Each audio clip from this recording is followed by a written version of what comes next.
என கருமையானவர்களே, ஆண்டவராய் இயேசு கிறிஸ்துவின் இனிய நாமத்தில் மறுபடியும் இந்த செய்தியின் மூலமாய் உங்களை சந்திப்பதை இட்டு மிகுந்த மகிழ்ச்சி அடைகிறேன். ஒவ்வொரு நாளும் தேவனுடைய வார்த்தை எங்களை நோக்கி வருகிறது. நாம் தேவனோடு பேசுகிற நேரம் உண்டு, தேவன் எங்களோடு பேசுகிற நேரம் உண்டு. ஜெபம் ஒரு மனிதன் பண்ணும்போது தேவனோடு அவன் பேசுகிறானாம். வேதத்தை அவன் வாசிக்கும் போது தேவன் அவனோடு கூட பேசுகிறான் என்று முன்னோர் இருந்தவர்கள் அங்கே எங்களுக்கு போதித்ததை நாம் அறிவோம். தேவனுடைய வார்த்தையினால் நாம் பிழைக்கிறோம். மனுஷன் அப்பத்தினால் மாத்திரமல்ல, தேவனுடைய வார்த்தையினாலும் பிழைக்கிறான் என்பதை நானும் நீங்களும் அறிந்து கொள்ள வேண்டும். ஆகவேதான் அவருடைய வசனத்தை நம்ம இரவும் பகலும் தியானிக்கிறவர்களாக காணப்படுகிறோம். நீங்கள் ஜெபிக்கும் பழக்கம் ஒவ்வொரு நாளும் உங்களுக்கு உண்டா? ஒவ்வொரு நாளும் வேதத்தை வாசிக்கிற பழக்கம் உங்களுக்கு உண்டா? இல்லை என்றால் இன்றைக்கு ஜெபம் பண்ண பழகுங்கள், ஆரம்பியுங்கள். வேதத்தை ஒவ்வொரு நாளும் கிரமமாய் படிக்க கற்றுக்கொள்ளுங்கள்.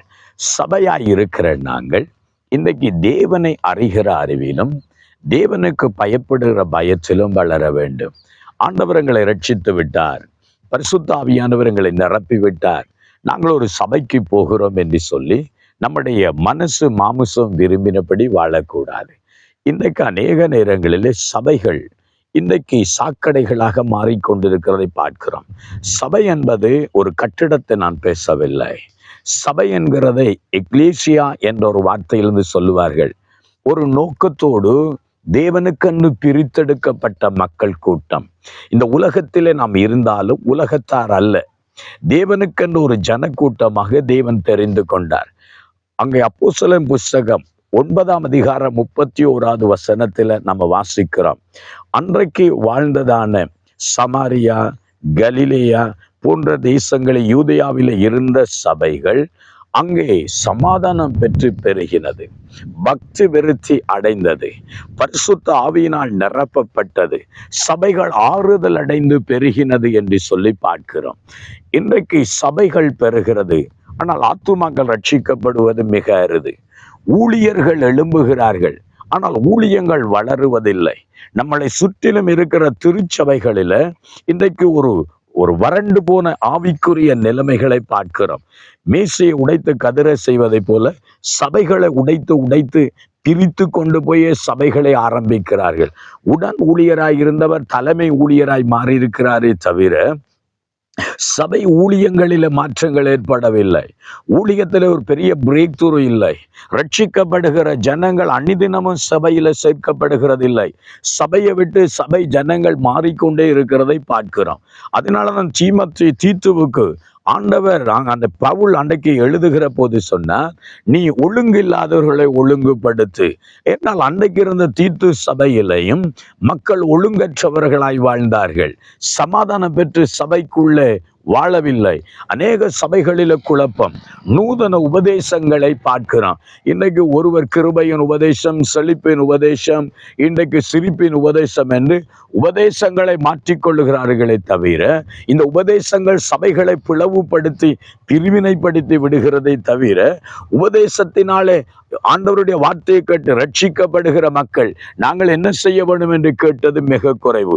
இன்றைக்கு தேவனுடைய ஜனமே ஆரோக்கியமான உபதேசங்களை பெற்றுக்கொள்ள வேண்டும். ஆண்டவருக்கு என்று சொல்லி பயபக்தியா நம்ம வாழ வேண்டும். சபை என்பது பரிசுத்தமாக தேவனுக்கு சாட்சிகளாக மாற வேண்டும்.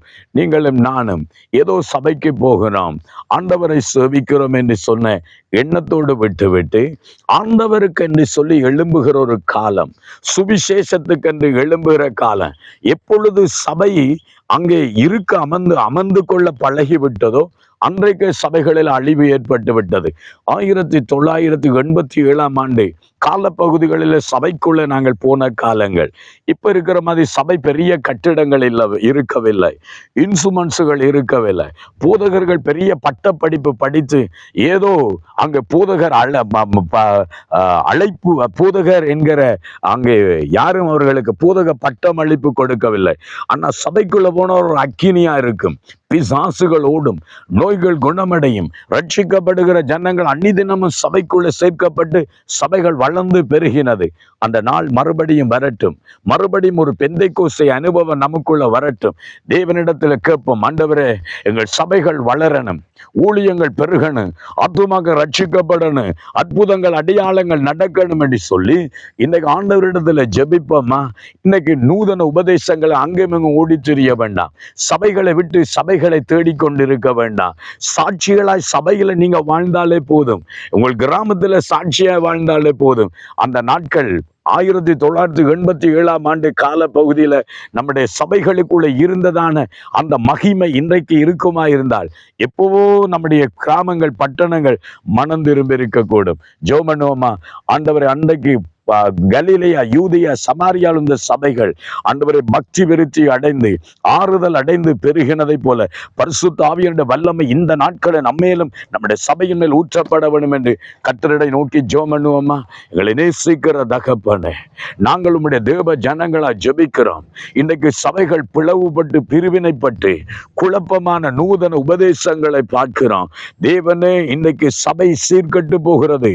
ஆண்டவரை ஆரோக்கியமற்ற உபதேசங்களை பார்க்கிறோம். சபைகளுக்குள்ள பிளவுகளையும் பிரிவினைகளை பார்க்கிறோம். இந்த நாட்களில் சபை ஆண்டவரை பக்தி விருத்தி அடைய, சபைக்குள்ளே ஆண்டவரை பரிசுத்தம் உண்டாக, சபைகளுக்குள்ள பரிசுத்தாவின் அபிஷேகம் நிரப்பப்பட, சபைகளுக்குள்ள ரட்சிக்கப்படுகிற ஜனங்கள் அன்னிதினமும் சேர்க்கப்பட, ஆண்டவர் தாம் இந்த கடைசி காலத்துல உம்முடைய சபைகளை தேவன் எழுப்புவீராக. தேவன் ஆசீர்வதியும். இந்த நாட்களில் சபை உம்முடைய வருகைக்கென்று மணவாட்டியாக பரிசுத்தமாக ஆண்டவர் கற்புள்ள கன்னியாக காணப்பட உதவி செய்யும். இயேசுவின் நாமத்தில் ஜெபிக்கிறோம் நல்ல பிதாவே.